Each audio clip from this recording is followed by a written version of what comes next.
គេគ្រប់គ្នាស្គាល់ស្ញប់ស្ញែងមានក្បាច់រចនាតាក់ភ្នែកតាក់ចិត្តក្រៃលែងអ្នកកុំប្រជែងពងរត់ចេញពីទ្រូងខ្ញុំចៅចិត្តរស្យាសាបាបំភ្លៃរំលោភដែនដីអធិបតេយ្យនៃជាតិខេមរាចង់បានឥតខ្មាស់កាលាំងតាមចិត្តមហិច្ឆតាសម្បត្តិដូនតាដេចញាស្ម័គ្របដូរជីវិតសំដីក្រៅផ្អែមក្នុងដូចផ្លែល្វីមានចិត្តជាមានលោកលន់សាវ៉ាលួចឆ្មក់មុខក្រោយបំពេញរីលួបនឡាចោឥតមេត្តា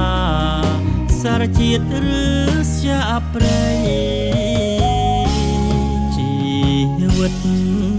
ជូនជាតិបើឃ្លាតចាក់ឆ្ងាយ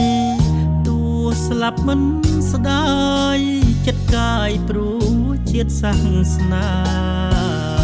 ការពារប្រាសាទទឹកដីឲ្យបានថ្លៃថ្លាជូនជាតិខេមរា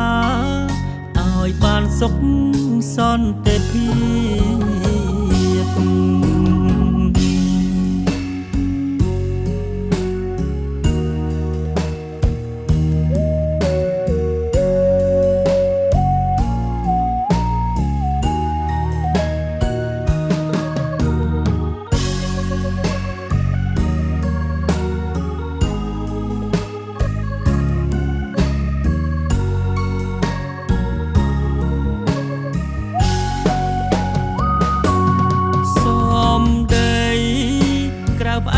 ក្នុងដូចផ្លែល្វី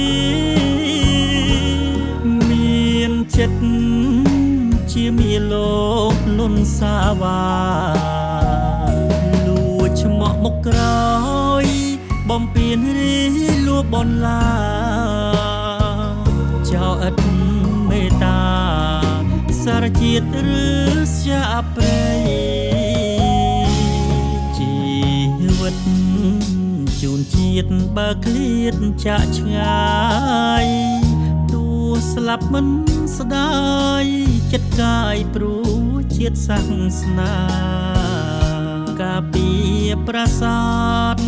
ទឹកដីឲ្យបានថ្លៃថ្លាជូនជាតិខេមរាឲ្យបានសុខសន្តិភាព